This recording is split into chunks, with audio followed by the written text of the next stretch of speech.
좌우에 이렇게 인사합시다. 보고 싶어 미칠 뻔했습니다. 시작. 두 사람 이상이에요.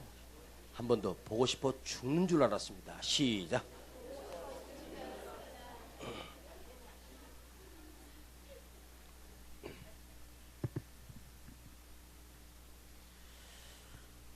반갑습니다. 우리 새해 들어서 사도행전 13장을 가지고 제가 벌써 13번째 이 말씀을 똑같이 묵상하고 있습니다. 자, 우리 지난주에 하려 했던 일보다 내가 무엇인가 하려고 했는데 사실은 지나고 보면 내가 하려 했던 일은 무산되었고 주님이 되게 하시는 일들이 우리 삶에 펼쳐진다 했습니다. 바울도 핍박하러 예수 그리스도인들을 잡기 위해서 다마쿠스에 갔다가 예수님께 사로잡혀 자기가 하려 했던 일은 무산되었고 주님이 그 사울을 바울 되게 하시는 일이 바울에게도 일어나고 있음을 볼 수 있습니다. 여러분, 우리가 무엇인가 하려고 한다고 해서 다 이루어지는 건 아니에요. 반드시 하나님은 그 일에 내가 하려는 일보다 되게 하시는 일이 우리 속에서 이루어지고 있습니다. 그런데 보세요. 되어지는 일들은 누가 인도하십니까? 우리를 사랑하시는 주님이, 내 삶을 사랑하시는 하나님이 나도 모르는 가운데 되게 하시는 일들이 이루어지고 있다는 사실입니다. 여러분, 되어지는 일들을 보십시오. 되어지는 일을 가만히 보면 잠깐은 우선은 막힌 것처럼 보여지고 우선은 실패한 것처럼 보여져도 되어지는 일을 가만히 기다리면 그 실패가 아니에요. 아픔이 아니에요. 병든 것이 병들므로 끝나는 것이 아니에요. 반드시 그 되어지는 일들은 합력하여 선을 이루게 하십니다. 그런데 내가 하고자 했던 일들, 내가 계획하고 내가 이루려고 했던 일들은 보면 지금 우선은 순풍에 돛을 단 것처럼 잘 이루어지는 것처럼 보여져도 지나고 나면 되지 않아요. 나는 이 말씀을 묵상하면서 요나가 기억이 나는 거예요. 자, 요나가 하나님의 말씀을 거역하고 다시스로 배를 타려고 내려갔습니다. 그 당시에 3000년 전에 항구 도시에 배라고 하는 것은 오늘날처럼 정기적인 여객선이 있는 것이 아닙니다. 1년에 한 번 떠날까 6개월에 한 번 떠날까 무역선 정도가 배에다가 짐을 잔뜩 싣고 다 차면 이제 떠나는 거거든요. 근데 요나가 다시스로 그 욥바로 내려가요. 다시스로 가려고. 다시스라고 하는 말은 땅끝이라는 뜻이거든요. 하나님이 안 계시는 곳으로 도망가려고 욥바로 내려갔더니 성경은 뭐라고 말해요? 마침 배가 있어. 기가 막힌 타임에 정확하게 요나가 도망가려고 내려갔더니 선장님, 이 배 언제 떠나요? 5분 뒤에 떠난대. 1년 뒤에 떠나는 배가 아니에요. 그때 요나가 쾌재를 불렀습니다. 야, 내가 하나님 말씀 거역하고 도망갔는데 마침 배가 있는 거예요. 기가 막히잖아요. 이거 하나님 뜻이다 하고 낼름 탔습니다. 요나가 하려던 일을 지금 정말로 배를 타고 가려고 했는데 마침 배가 기다리고 있어요. 정확한 때에 맞춰. 그래서 배를 타고 갔어요. 자, 지금 요나가 하려던 일이 잘 진행되고 있지요? 그런데 여러분, 그게 요나가 하려던 일대로 된 거예요? 아니에요. 하나님은 빨리 타라고 시킨 거예요. 요나가 배 탈 때 뒤에 천사가 싹 떠밀잖아. 타고 난 다음에 언제 시작돼요? 바다 한가운데 세워놓고 하나님이 태풍을 보내 요나를 흔들기 시작합니다. 그리고 그 바다 한가운데가 아니었다면 요나가 어찌 물고기 뱃속으로 들어가는 영광을 얻을 수 있겠어요? 제가 분명히 물고기 뱃속으로 들어가는 영광이라고 했습니다. 여러분, 물고기 뱃속으로 들어가는 것은 저주가 아니라 물고기 뱃속으로 들어가는 건 영광입니다. 왜요? 요나는 누가 만든 사람이에요? 물고기 뱃속이 만든 사람이에요. 물론 물고기 뱃속을 하나님이 인도하셨지만 내가 하려던 일이 잘 되는 것처럼 보이지만 결국 하나님이 우리를 되게 하시는 일이 연속되고 있다는 사실입니다. 자, 오늘 그 말씀을 이어서 오늘 험산 줄령을 넘어 피시디아 안독에 도착했습니다. 그런데 병든 사도 바울이 피시디아 안디옥의 그 버가에서 타우루스 산맥을 넘어 무려 일주일 이상을 병든 몸으로 그 산을 넘었습니다. 딱 도착했는데 마침 그날이 안식일이 되어 회당에 들어가 앉으니라. 지친 몸을 이끌고 병든 몸을 이끌고 그 풍토병에 걸려 그 안식일이 되어 쉬지도 못하고 회당을 찾아간 것입니다. 자, 오늘 본문의 15절을 보겠습니다. 시작. 율법과 선지자들의 글을 읽은 후에 회당장들이 사람을 보내어 물어 가로되 형제들아 만일 백성을 권할 말이 있거든 말하라 하니. 자, 절 보세요. 여러분들은 이 말씀을 보면 도저히 이해를 못합니다. 오늘 이 말씀을 통해서 그 회당의 정황과 회당의 원칙과 회당의 질서, 그 예배 진행 방법을 제가 설명을 하겠습니다. 여러분, 그 이스라엘 백성들이 곳곳에 흩어져 만든 회당의 구조는요, 각 회당마다 회당장이 있고 그 밑에 회당장을 돕는 다른 회당장들이 있습니다. 그래서 그 회당장은 그 회당의 모든 권력과 모든 힘과 운영과 예배를 주도하는 지도자입니다.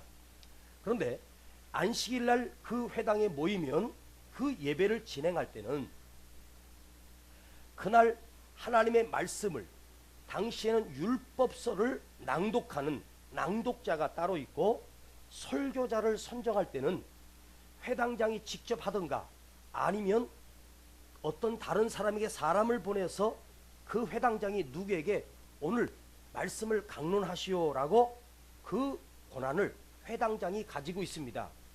그래서 또한 사람들이 앉으면 그 회당에는 자리가 구별이 있습니다.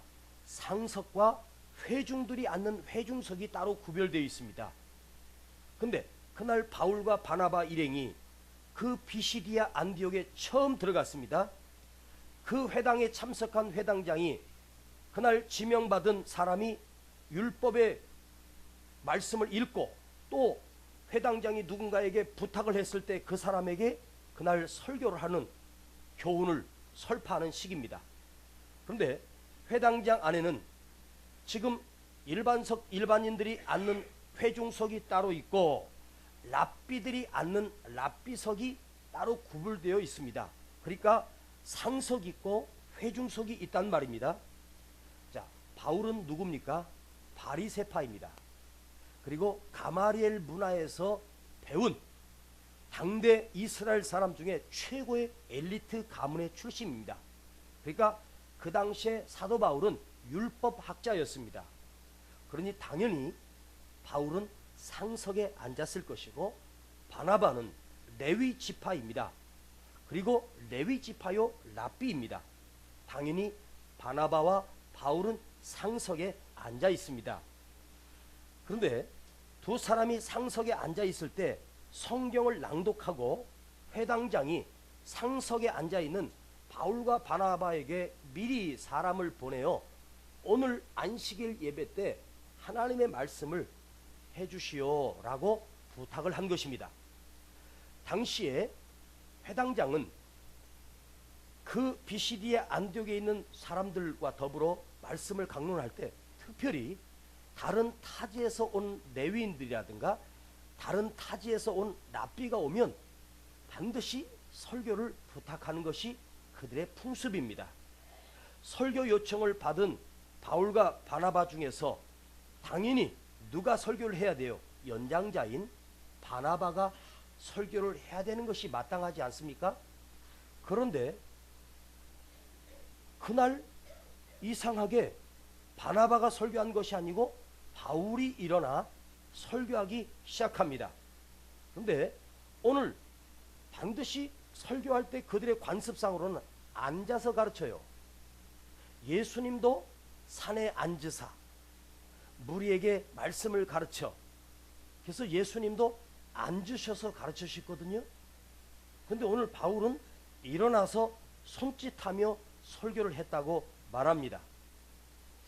자, 당연히 연장자인 바나바가 설교할 거라고 생각했는데 그날 성령께서 바울에게 설교할 수 있도록 인도하신 거예요. 왜일까요? 지난주에 우리가 말씀을 들었듯이 바로 바울과 그 일행들이, 그 전도 여행의 주도자가 바나바에서 바울로 옮겨진 것입니다. 그러니까 아무리 나이가 후배고 자기보다 한참 선배인 바나바를 함께 전도 여행을 하지만 이 전도 여행에 성령께서 주도하시고 우두머리는 지도자는 바울이었습니다. 병들어 있는 바울이 그날 일어나 설교를 시작한 것입니다. 자, 버가에서 풍토병에 걸려 지난주 말씀을 들었죠. 그 버가는 해발 낮은 지역이라 풍토병이 오면 당시에는 약이 없습니다. 유일하게 살 수 있는 방법은 신선하고 그 질병이 없는 고지대로 피하는 것이 상책이었습니다. 그래서 어쩔 수 없이 버가를 버리고 타우루스 산맥을 넘어 지금 피시디아 안디옥으로 온 거예요. 그 해발 1200m의 피시디아 안디옥의 타우루스 산맥을 넘었습니다. 풍토병에 걸렸습니다. 그 산이 제가 설명했듯이 무려 사람이 걸어서 가는 거리가 무려 250에서 300km가 넘는 산맥입니다. 그러니 두 발로 길도 없는 그 산을 넘는다 할 때 최소한도 4, 5일 아니면 일주일 이상 걸리는 시간을 타우루스 산맥을 넘어왔습니다. 병까지 들었습니다. 먹지도 못하고 쉬지도 못하고 넘어왔을 것이 분명합니다. 그렇다면 그 타우루스 산맥을 넘어왔던 바울의 몰골이 어땠을까요? 자, 풍토병에 걸렸습니다. 여러분, 건강한 사람도 며칠 만에 봤는데 병들어 있으면 어때요? 얼굴을 보는 순간, 안색을 보는 순간, 아니 집사님 어디 아프세요? 여러분, 예를 들어서 한 2달 만에 만났는데 얼굴색이 시커멓습니다. 피부가. 그럼 우리가 어디가 안 좋다고 보통 말해요? 그죠? 그리고 간이 아프다, 간이 안 좋을 땐 얼굴 안색이 안 좋잖아요. 그리고 얼굴이 노랗게 되고 눈동자도 노랗게 되면 어디가 안 좋다는 거예요? 황달이 왔다고 하고. 또 어떤 사람은 갑자기 겁도 없이 막 두려움도 없이 막 그러면 뭐가 부었다 그래? 간이 부었다 그래. 간떼기가 부었다 그러지.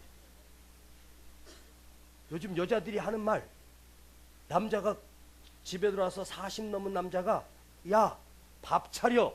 그러면 뭐가 배 밖으로 나왔다 그래? 아니, 대답을 해봐, 아줌마님들. 뭐가 배 밖으로 나왔대? 그렇지, 간이 배 밖으로 나왔다 그래. 지금 바울이 타우루스 산맥을 넘어왔습니다. 금방이라도 쓰러질 듯 이 병약한 사람이 모습을 보세요. 그런데 왜 바울이 설교를 하려고 하는데 왜 사람들이 수군거리기 시작합니다? 그래서 바울이 일어났습니다. 손짓을 했다는 말은 뭐냐? 조용히 하라는 거예요. 그 당시에 랍비들이 설교할 때는, 오늘날은 저 같은 경우는 이 제스처를 하는데 뭐 배운 건 아니에요. 그냥 해요. 제가 설교하면서 이렇게 손짓을 할 때 어떤 사람은 눈에 거슬릴 수도 있고요. 어떤 사람은 눈에 안 거슬려요. 이게 자연스러울 수 있거든요. 뭐 어디서 배운 건 아니지만 제가 이게 손짓을 하면서 하잖아요.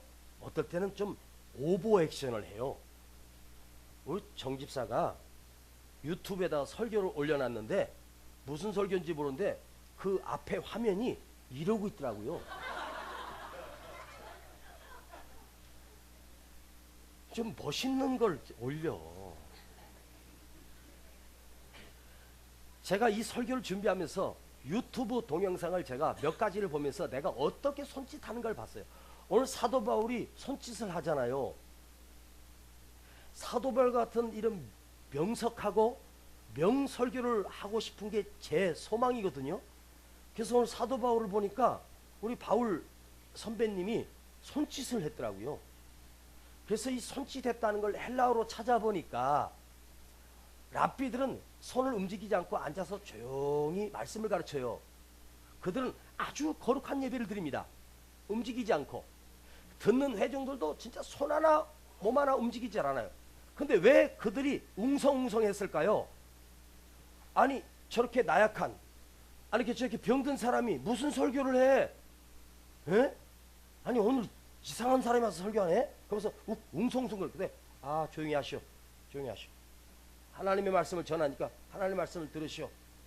인간 사람을 보지 말고 오늘 하나님의 말씀을 들으세요. 그러면서 바울이 그들을 조용히 시키려고 일어나서 보이도록 손짓을 한 거예요. 여러분, 그 회중들이 그날 회당장이 말씀을 전해 주시죠. 이랬을 때 회중들은 일제히 바울과 바나바를 시선을 주목합니다. 그리고 당연히 멋있고 건강하고 누가 봐도 랍비의 표시가 나는 바나바가 설교할 것이라고 기대를 했습니다. 여러분이 설교를 들을 때 우리 성도들이야 늘 제 설교를 들어서 알지만 다른 곳에 갔을 때 저 뒤에서 강사님이 이렇게 들어오는 걸 보면 나도 모르게 목사인데도 그분을 봐요. 이름은 내가 모르는 분이고 이렇게 생긴 모습을 보면서 그 모습에서 은근히 기대를 할 때가 있고 딱 모습을 보고 아이고 오늘 틀렸다. 그럴 때 있어요. 한 번은 제가 어느 기도원에 갔는데 딱 강사님이 오는데 키가 짝달막하고 딱 보는 순간 잘못 왔다. 그런데 그 작은 분이 설교를 시작하는데 난 너무너무 실망을 해가지고 기대를 안 했거든요. 그런데 그분이 설교를 시작하는데 내 마음을 휘어잡기 시작하면서 놀라운 은혜를 경험한 적이 있었어요. 그때 제가 사람은 진짜 외모로 보면 안 되는구나. 그래서 제가 그걸 늘 기억해요. 근데 우리 성도들은 저를 딱 보면 제가 딱 올라오면 저렇게 잘생기고 저렇게 멋있게 생긴 목사님이니까 진짜 설교 끝내주겠다고 기대를 했다가 이렇게 비실거리고 있는 걸 보면서 기대가 크면 실망이 크는구나. 그럴 수도 있습니다. 그런데 이은세 목사 설교는 이렇게 한 번 들어봐서는 절대 몰라요. 최소한도 10,000번은 들어봐야 이렇게 강의 설교가 참 어려워요. 우리 성도들 알지만 제가 제목 설교할 때는 그 설교 하나 핵심이 있어서 참 듣기도 좋고 은혜 받기도 쉬운데 이렇게 해서 연속해서 듣는 설교는 참으로 어렵고 은혜 받기는 참 어려워요. 그러나 올해 이 사도행전의 사도 바울이 전도 여행을 우리가 끝까지 추적할 거거든요. 아마 우리 새성전 짓고 10,000명 될 때까지 제가 이 설교가 끝낼 것 같아. 할렐루야. 꿈은 이루어진다. 꿈은 이루어지는 거예요. 반드시, 아니 당연히 바나바가 설교할 거라고 생각했는데 키도 작고, 여러분 제가 몇 주 후에 바울의 몰골에 대해서 바울의 어떻게 생김새를 내가 한번 자세히 설명할 거예요. 키도 작지요. 거기다 병까지 들었죠. 머리도 숱도 하나도 없지요. 진짜 누가 봐도 어디 대장장이 어디서 농사 짓는 거기에 딱 어울릴 만한 자태를 가진 바울이 일어나서, 그 키도 작은 바울이 일어나서 설교를 할 때 그 외모를 보고 사람들이 적잖이 실망을 했을 거예요. 웅성웅성했습니다. 그래서 손짓하면서 조용히들 하시오. 쉿, 쉿, 조용히 하시오. 그리고 이 이스라엘 사람들아, 하나님을 경외하는 사람들아, 들으라 하면서 설교를 시작합니다. 그런데 오늘 바울이 사도행전에 3대 설교가 나와요. 바울이 3번만 설교한 것이 아니라 바울이 수도 없이 설교했지만 바울의 설교를 사도행전에다가 일일이 기록한 것이 3가지 설교가 나와요. 그런데 오늘 사도행전에 처음으로 사도 바울의 설교를 지금 사도행전 13장에 싣고 있습니다. 사도행전을 기록한 누가가 사도 바울의 첫 번째 설교는 아니지만 안디옥을 거쳐서 또 구브로 섬에 와서 거기에서 총독을 만났을 때 바울이 그에게 설교했습니다. 버가에서 몇 사람에게 전도를 하다가 풍토병이 걸렸을 것입니다. 그러면 바울은 몇 번의 설교를 했다는 것이에요. 그런데 오늘 비시디아 안독의 안식일이 되어 공식적으로 처음 설교를 하는 것을 누가가 그것을 상세히 기록했다는 것은 오늘 설교가 그만큼 중요하기 때문에 이것을 기록했던 것입니다. 그래서 오늘 이 말씀을 우리가 주목해 봐야 합니다. 자, 오늘 사도행전에 처음 기록되면서도 그 설교가 중요하다는 것은 그만큼 무게 있는 설교였습니다. 자, 17절을 보겠습니다. 시작. 이 이스라엘 백성이 하나님이 우리 조상들을 택하시고 애굽 땅에서 나그네 된 그 백성을 높여 큰 권능으로 인도하여 내사. 여기 이 말씀을 묵상해 보면 이스라엘 백성의 하나님이 우리 조상들을 택하시고, 바울의 기록된 첫 번째 설교의 주인은 이스라엘 백성이 아닙니다. 조상도 아닙니다. 하나님이 주어입니다. 하나님이 그들을 택하시고, 주어가 하나님이고 동사가 택하시고입니다. 하나님께서 택하셨다. 하나님이 선택하셨다는 것입니다. 왜 그 많은 민족들 가운데 이스라엘 택하시고 이스라엘을 하나님의 선민이 되게 하셨습니까? 왜 하나님께서 이스라엘 백성을 통하여 당신의 일을 하셨습니까? 왜 예수님이 이스라엘의 역사 속에 이스라엘의 사람의 형상을 입으시고 예수님이 이스라엘에 오셨을까요? 그 이유는 단 한 가지입니다. 그 이유는 단 한 가지. 하나님이 이스라엘 백성을 자기 백성으로 선택하셨기 때문입니다. 왜 하필 이스라엘입니까? 그들이 위대하기 때문입니까? 아닙니다. 그들이 지혜롭기 때문입니까? 아닙니다. 그들이 의롭기 때문입니까? 아닙니다. 오히려 그 반대입니다. 신명기 7장 7절을 가보면 하나님이 그들을 선택하신 이유는 너희가 가장 작기 때문이다. 거기에 가장 작기 때문이라고 하는 히브리어를 보면 가장 연약하다, 가장 미련하다, 가장 추하다는 뜻이 있습니다. 하나님이 그들이 뛰어나기 때문에 택하신 것이 아니에요. 가장 미련하고 가장 어리석고 가장 부족하기 때문에 하나님이 그들을 택하셨다는 거예요. 왜 이 보잘것없는 이스라엘을 당신의 선민으로 세우십니까?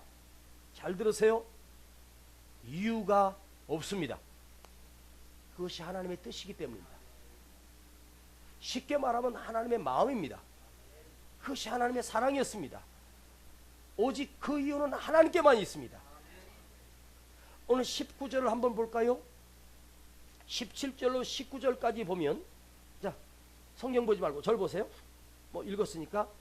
하나님께서 이스라엘 백성을 높이시고 큰 권능으로 인도하시고 그 소행을 참으시고 일곱 족속을 멸하시고 그 땅을 기업으로 주시고, 높이시고 인도하시고 참으시고 멸하시고 기업으로 주시고, 이걸 지금 사도 바울이 그 비시디아 안디옥에서 설교하고 있는 설교 내용입니다. 왜 하나님이 자기 백성을 높여주셨고 인도해 주셨고 참아주셨고 멸하시고 또 기업까지 주셨습니까? 자기 백성으로 선택하셨기 때문입니다. 하나님이 선택하셨기 때문입니다. 여러분, 왜 하나님이 우리를 불러 하나님의 자녀로 삼아 주셨습니까? 내가 더 의로워서? 우리가 더 잘났기 때문에? 우리 여기 앉아있는 모든 사람들 보십시오.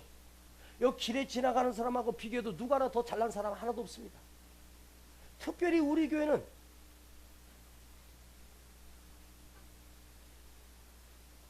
잘난 사람이 없어요.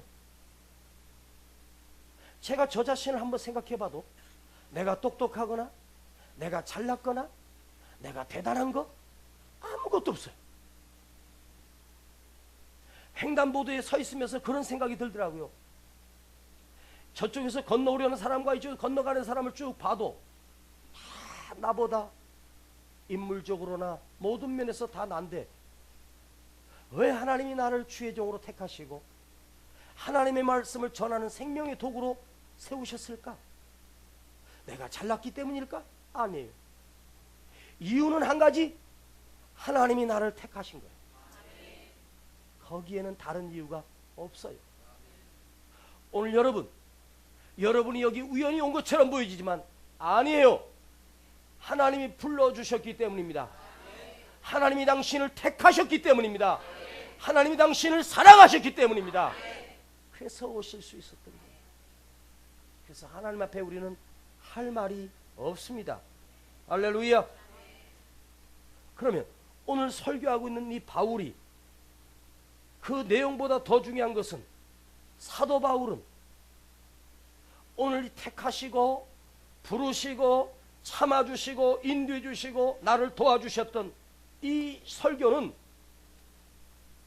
그 비시디아 안디옥에 있는 사람들에게 들으라고 한 설교가 아니라 사도 바울이 그 설교를 자기가 자기 자신에게 하고 있는 설교입니다. 나 같은 것을 다메섹에서 불러주셨고, 아니 내 어머니 태서부터 택정하시고, 그의 고백에 나오지 않습니까? 하나님이 나를 택하시고 나를 하나님의 자녀로 책임져 주셨고 나를 하나님의 말씀으로 세상으로 흘러보내는 하나님의 말씀의 생명의 통로가 되게 하신 것은 하나님이셨습니다. 바울을 위협에서 건져내셨고 피할 길을 주셨고 죽이려는 음모 또한 무산되게 하셨고, 바울이 실수할 때도 바울이 허물이 있을 때도 하나님이 참아주셨고, 왜요? 하나님이 사도 바울을 택하셨기 때문입니다.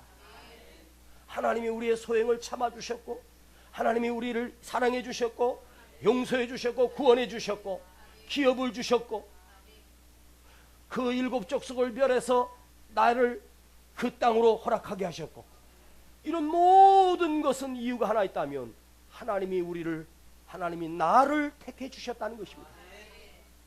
오늘 여러분, 이 시간 여러분 그냥 앉아있다 가지 마시고 하나님이 나를 택해 주셨구나. 내가 잘나서도 아니요 의로워서도 아니고 깨끗해서도 아니야. 하나님 앞에 의인은 없나니 하나도 없어. 다 우리는 부족한 죄입니다. 우리가 누구를 정죄할 수 있겠습니까? 그런데 우리는 허물을 지적하려고, 허다한 허물이 있다면 덮는 거예요. 하나님이 용서하셨고 하나님이 사랑하셨고 나 같은 것을 선택하여 주셨기 때문에 하나님 앞에 설 때마다 부끄럽고 부족할 수밖에 없는 것이 오늘 우리의 모습이에요. 오늘도 또한 늘 저는 매주마다 제 서재실에서 설교를 준비하고 기도로 준비하고 그리고 내려와서 강단에 올라와 여기 앉아서 잠깐 기도할 때마다 항상 느껴지는 것은 나같이 부족한 것을 하나님이 목사로 설교자로 불러주셔서 오늘도 예배를 인도자로 하나님 나를 세워주신 것이 늘 감사하고 부끄러워요. 정말입니다. 야, 오늘도 기도하고 있는 건 뭐냐? 하나님, 이 설교하는 것, 목회하는 것이 습관처럼 버릇처럼 되지 않게 해주시고 언제나 두렵고 떨리는 마음을 주시옵소서. 언제나 겸손한 마음을 주시옵소서. 그것뿐이에요. 여러분, 특히나 사도 바울은 누구였습니까? 교회를 잔멸했던 폭도였습니다. 스데반을 돌로 쳐 죽인 살인마였습니다. 그런 살인자를 하나님이 참아주셨습니다. 하나님이 용서하셨습니다. 그리고 거룩한 하나님의 도구로 세상으로 생명의 말씀을 흘러보내는 통로로 하나님이 사용하고 계십니다. 우리는 이렇게 따질 수 있어요. 하나님, 저런 폭도를 어떻게 선교사로, 저런 폭도를 어떻게 말씀을 전하는 설교자로 하나님 삼을 수 있어요? 우리가 물을 수 있어요. 그러나 하나님은 내가 선택했기 때문이야. 내가 그를 선택했기 때문이야. 그런 나의 택함을 받은 자녀야. 너도 내가 택함을 받은 것처럼 이유가 없습니다. 그건 하나님의 마음입니다. 우리를 하나님이 선택해 주셨어요. 불러주셨어요. 여러분, 제가 목회를 하면서요, 초신자 하나를 말씀으로 공부하고 또 말씀을 듣게 하고 그렇게 키워가요.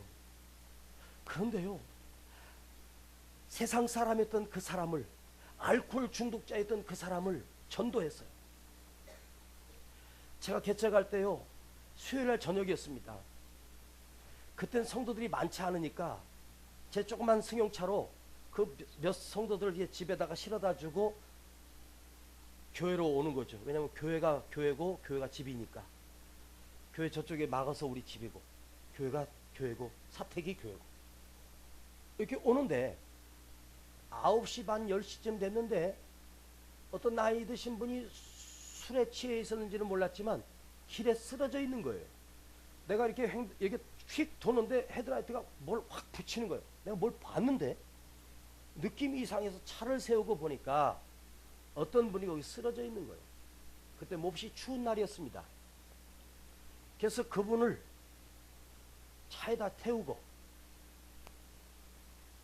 물어서 그의 집을 찾아가지고 제가 새벽 1시까지 그 집을 찾아서 그 집에 모셔다 드리고 보일러를 켜 그리고 이불을 덮어주고 그러고 온 적이 있어요. 근데 마음이 영 괴로운 거예요. 그래서 그 다음날 먹을 것을 좀 준비해가지고 그 집을 찾아갔더니 아직도 주무시고 계시더라고요. 방이 따뜻하더라고요. 그러더니 일어나시면서 누구냐고 그러는 거예요. 절 기억하지 못하세요? 그러더니 이분이 내가 어떻게 집에 와서 보일러를 켜고 이불을 덮고 잔다는 게 신기한지 자기는 아침에 눈 뜨면 길에 있었대 항상. 그분에게 했더니 그분이 정신을 차리더니 아주 괜찮은 분이에요. 술만 드시면 개가 되는데 멀쩡할 때는 사람이더라고요.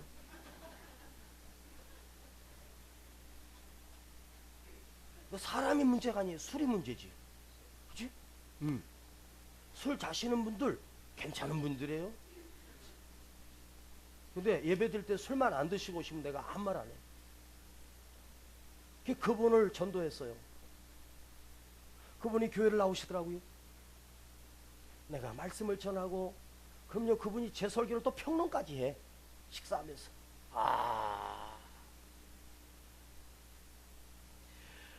10년이 지났는데도요 여전히 머릿속에 들어간 설교는 많이 들었는데 안 바뀌더라고요. 참 한 사람이 예수를 믿어 자기 발로 스스로 주의를 지키고 자기 발로 스스로 수요예배에 나올 수 있고 자기 발로 스스로 금요 기도에 나올 정도 그리고 스스로 내 믿음을 지킬 수 있는 동력이 이 속에서 생겼다는 건 참 축복이고 능력입니다. 예수를 믿었던 사람도 지금 세상으로 돌아가고 있는 이때에 이 믿음을 지킨다는 것이 얼마나 귀해요. 그런데 그 또한 내 힘이 아니라 하나님이 나를 선택하셨기 때문에, 하나님이 나를 사랑하시기 때문에. 우리 성도들 보면 간증들이 많아요. 예? 예수를 보러다가 예수를 믿고 믿음으로 살고, 그분이 기도하고, 참 그런 걸 보면요, 한 사람이 예수를 믿어 믿음의 반열에 선다는 것이 얼마나 큰 은혜인가, 얼마나 큰 축복인가. 야, 참, 진짜 그래. 한번 오늘 여러분 이 메시지 앞에 여러분이 서 보십시오.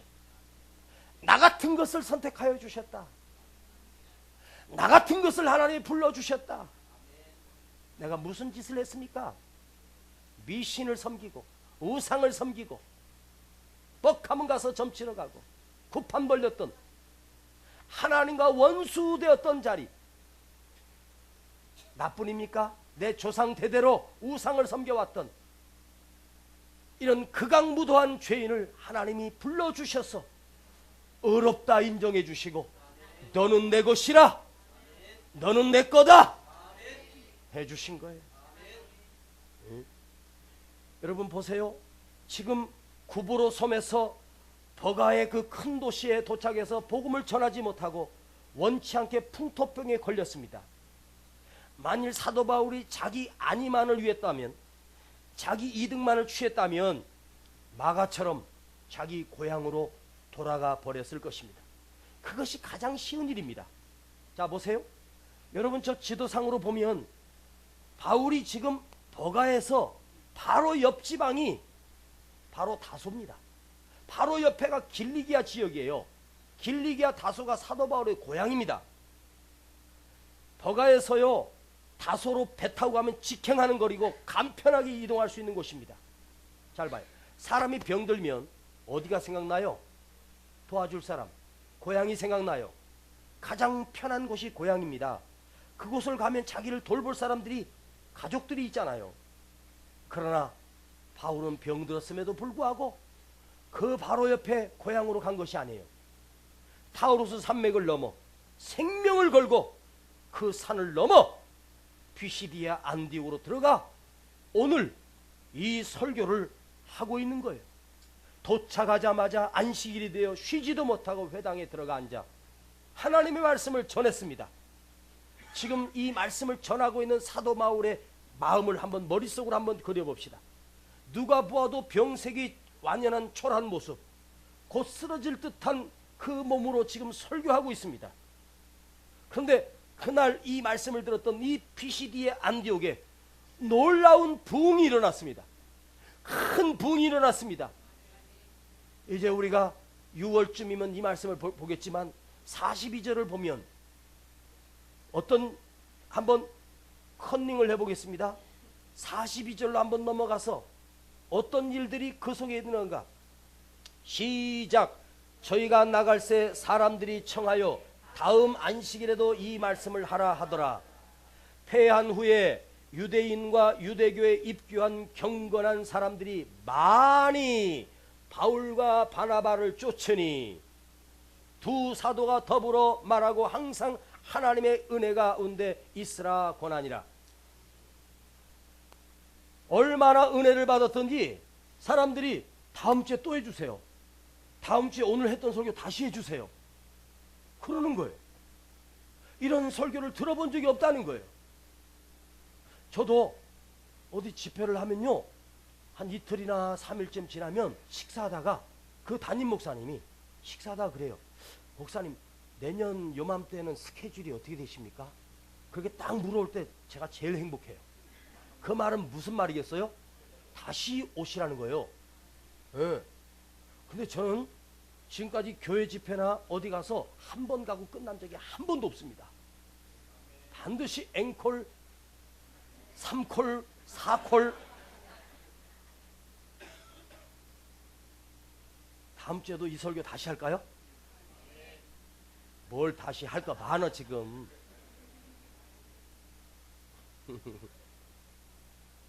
여러분 얼마나 은혜 받았던지 다음 안식일에도 이 말씀을 전해주세요. 많은 사람들이 바울과 바나바를 쫓기 시작하면서 큰 붕이 시작됩니다. 자, 이걸 마치겠습니다. 왜일까요? 물론 바울의 설교가 전에 들었던 다른 사람들의 말씀과는 전혀 수준이 다른 깊이 있고 은혜 받는 말씀이었을 것은 분명합니다. 그러나 그날 병든 바울이 힘을 다하여 그들에게 설교했을 때 그 설교 속에 누가 함께 했을까요? 성령께서. 자, 절 보여? 성령께서 그 설교에 함께 했어요. 제가 아무리 기가 막힌 원교를 들고 기가 막힌 메시지 구성을 준비해서 올라온다 해도 이 설교의 내용이 중요한 것이 아니에요. 이것이 선포되는 순간, 이 말씀이 내 입에서 나와 여러분 귀에 들려지는 순간 성령께서 그 말씀을 붙들어 주시고 성령께서 함께 역사하지 않는다면 이 말씀은 울리는 괭가리로 끝나요. 그러나 그 말씀이 여러분 속에 부딪히고 그 말씀이 여러분 가슴 속에 불꽃이 일어나고 생명이 일어나고 담대해지고 평안해진다면 그 말씀은 성령이 주도하고 계신 거예요. 사도 바울이 그 설교를 성령님께서 강하게 붙들어 주셨습니다. 그런데 보세요. 건강한 자가 설교하는 것과 병든 자가 설교하는 것은 힘이 다릅니다. 제가 오늘 기도원에 금식하고 있는 중이었는데 시간마다 강사님들이 계속 바뀌면서 설교하는데 별로 은혜가 안 돼요. 목사가 은혜 받기 진짜 힘들거든요.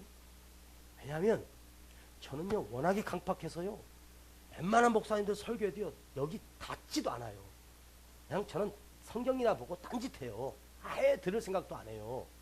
그렇게 교만했던 제가 금식 이틀째인데 배는 고파 죽겠는데 시간마다 강사가 바뀌니까 짜증이 나더라고요. 근데 그날 새벽인데 아직 바싹 마른 깡마른 목사님이 강단에 섰는데 어떻게 섰냐면 이렇게 섰어요. 이렇게 손을 이렇게 짚고 이렇게 섰어요. 내가 이렇게 앉아 있다가 이렇게 보는데 아니 차라리 젓갈이 하나 서 있는 것 같아요. 그래서 아휴 저 양반 살 좀 쪄야 되겠다 생각했거든요. 그런데요 이 목사님이 입을 여시더라고요. 사랑하는 여러분, 예수 잘 믿으세요. 뭔 소리야 지금? 한마디, 여러분 예수 잘 믿으세요. 똑바로 믿으세요. 내가 이러고 있다가 자세를 가다듬고 무릎을 꿇었어요. 예수 잘 믿으세요. 예수 똑바로 믿으세요. 가슴에 비수 하나가 날라와서 내 앞에 팍 꽂혔어요. 내가 통곡을 했습니다. 목사인 내가 예수를 잘 믿는 게 아니라 엉터리였구나. 통곡을 했어요. 나중에 알고 봤더니 그 목사님이 40일 금식을 하시는데 그날이 27일째였습니다. 나중에 그 목사님이 설교 끝에 저는 지금 27일째 금식 중입니다. 그 말을 나중에 하시더라고요. 왜 그날 그 단순한 말이 예수 잘 믿으세요. 똑바로 믿으세요. 그 한마디가 무너진 나를 일으켜 세웠어요. 나를 와장창 깨뜨렸어요. 27일째 금식하는 그 목사님의 그 한마디는 성령의 비수가 되어 나를 꽂았습니다. 또한 여러분이 오늘 앉아서 실패해 앉았습니다. 어제 부도나서 이제 오늘 어디로 가야 될지 모릅니다. 아니면 지금 여러분이 사형 선고를 받아 석 달밖에 살지 못하는 중병에 걸려 오늘 이 예배에 나와 앉아 계시다면 오늘 여러분 들려지는 하나님의 말씀이 하나님이 당신을 택하셨습니다, 하나님이 당신을 구원하셨습니다 라고 하는 이 말은 귓전만 때리고 가는 말씀이 아니에요.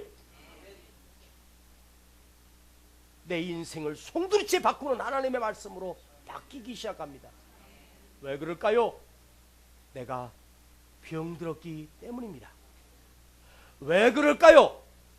내가 실패했기 때문입니다. 하하, 병들고서야 하나님의 말씀이 들리고 실패하고서야 하나님의 말씀이 들려요. 언젠가 말씀드렸습니다.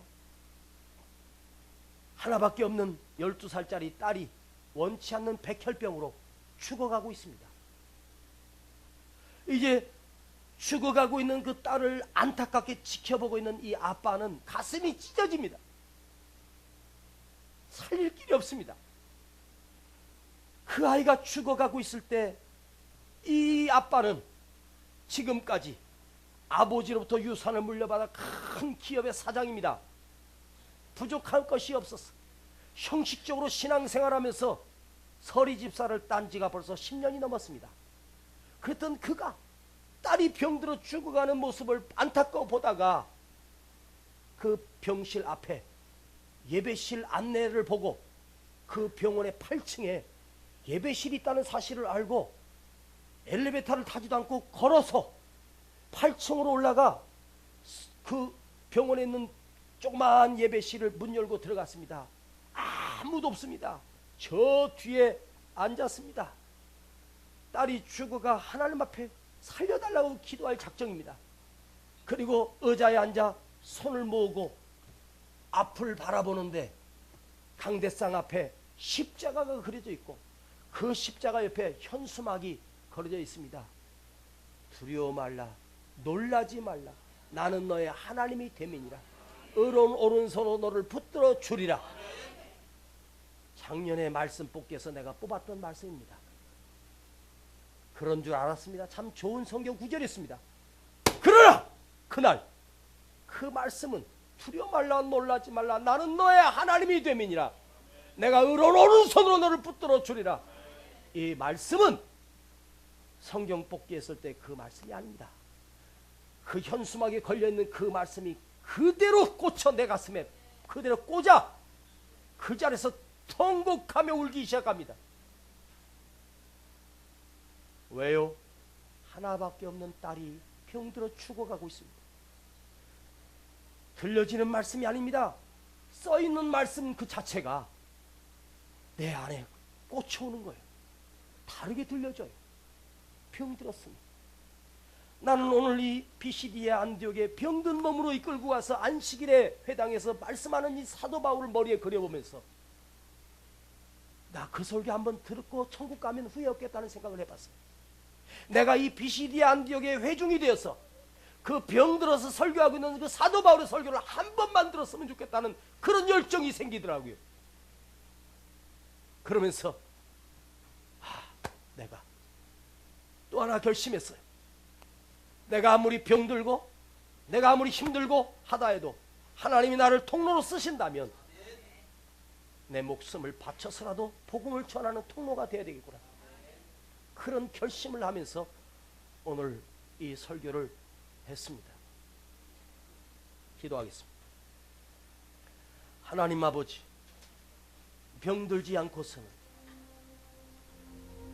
가난하지 않고서는, 실패하지 않고서는 들려지지 않는 하나님의 말씀, 오늘 우리가 아무 문제 없지만 그러나 이 말씀이 우리 안에 비수처럼 들려지게 하시고 나를 사랑하시고 나를 선택하신 하나님의 사랑, 나를 쓰시는 하나님의 은혜를 우리는 잊지 않게 하여 주시옵소서. 주님의 도구가 되겠습니다.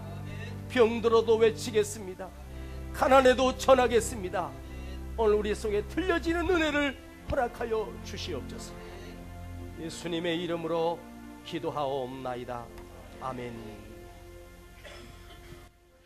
내가 가난할 때 주님은 부욕해 하시며 내가 미련할 때 주님은 지혜를 주시며 내가 부족할 때 주님은 능력을 주시고 약한 나를 강하게 하시네. 내가 병들었을 때 주님은 치료하시며 내가 실패했을 때 주님은 새 힘을 주시며 내가 고난당할 때 주님은 위로하시고 지친 영혼 회복시키시네. 모든 것을 다 가지신 주님, 모든 것을 줄 수 있는 주님, 모든 것을 움직이시는 주님, 모든 것을 할 수 있는 주님. 내가 가난할 때 주님은 부욕해 하시며 내가 미련할 때 주님은 지혜를 주시며 내가 부족할 때 주님은 능력을 주시고 아멘. 약한 나를 강하게 하시네. 내가 병들었을 때 주님은 치료하시며 내가 실패했을 때 주님은 새 힘을 주시며 내가 고난당할 때 주님은 위로하시고 지친 영혼 회복시키시네. 모든 것을 다 가지신 주님, 모든 것을 줄 수 있는 주님, 모든 것을 움직이시는 주님, 모든 것을 할 수 있는 주님, 모든 것을 다 가지신 주님, 모든 것을 줄 수 있는 주님, 모든 것을 움직이시는 주님, 모든 것을 할 수 있는 우리 자리에서 일어나셔서 모든 것을 다 가지신 모든 것을 다 가지신 주님, 모든 것을 줄 수 있는 주님, 모든 것을 움직이시는 주님, 모든 것을 할 수 있는 주님. 두 손을 가슴에 모으고 한번 하나 배우고 우리 기도합니다. 나 같은 추하고 나같이 연약하고 나같이 완악한 자를 하나님이 선택하셨습니다. 잘나서 아닙니다. 똑똑해서 아닙니다. 부족하기 때문에, 가장 약하기 때문에 하나님이 나를 선택해 주셨습니다. 거기에는 이유가 없습니다. 하나님, 내가 나 같은 것 선택하신 하나님, 그것을 안 바울은 타우로스 산맥을 넘었습니다. 주님, 오늘도 어떤 고난이 산맥이 내 앞에 있다 해도 나도 넘게 하여 주시고 나도 이기게 하시고 나도 승리할 수 있도록 은혜를 주시옵소서. 나를 선택하신 주님, 내가 생명의 통로가 되어 세상으로 복음을 흘려버리는 그런 복음의 도구가 되기를 원합니다. 주님의 도구가 되기를 원합니다. 주님 앞에 쓰임받기를 원합니다. 우리 한번 주님 부르고 기도합니다. 주여!